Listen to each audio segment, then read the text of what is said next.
Terrorism झाली. तर मला असं नेहमीच वाटायचं की आपल्याला कुठेतरी असा एक चान्स मिळाला पाहिजे की आपण पाकिस्तानला धडा शिकू शकतो.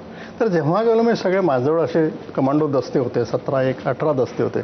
मी सगळ्यांना बोलवून सांगितलं, सीओजना बोलून सांगितलं, म्हटलं तुम्ही तयार राहावं, काही करायचं असलं तर तयार. म्हणजे तेव्हा असं वाटलं नाही बाहेर जायचं, पण इथे कुठेतरी अटॅक करायचं असलं, काही अम्बुश करायचं, म्हणजे you should be ready in all respect. तर ते माझे जे होते सगळे तयार होते.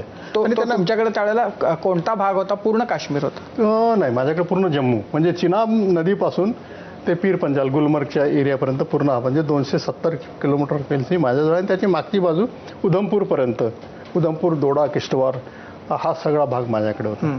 तर त्यामध्ये मी त्यांना सांगितलं होतं, म्हणजे ते तयार होते.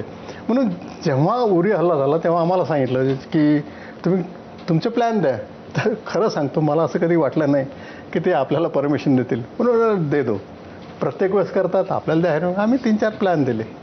मी परत एकदा रिपीट करतो, 21 तारखेला मला म्हणजे सांगितलं की जनरल साहब वो कर लो. अरे ते मला वाटलं अरे आता करायचं आहे ते आपण कसं क्या करणार, हो प्लॅन दे, ॲक्टिवेट करू. मग तेव्हा पण तुम्ही 4 प्लॅन दिले होते? मी जवळपास 6 प्लॅन दिले. तर त्यामध्ये सिलेक्ट आपल्या मनावर. पण तो सिलेक्ट तुम्हीच केला का? मी 6 दिले, 6 त्यांनी दिले, असं सगळ्यात. त्याच्यात मग त्याच्यानंतर काय करायचे 3 शेवटी आले ते सिलेक्ट आम्ही केले. तर हे असं. मग तेव्हा विचारलं केव्हा करायचं, तर मी लवकरात लवकर. म्हणजे आता हे 21ला सांगितले आणि 29ला केलं. एवढ्या कमी वेळेत सरीकरण खूप 8 दिवसामध्ये खूप कठीण असतं. पण हे सगळ्यात श्रीनगरवाली फौजमध्ये ते पण तयार होते आणि आमचे जम्मूवाली फौज पण तयार होते. त्यामुळे काही कठीणही वाटली नाही आणि हे सगळं ठीकठाक झालं.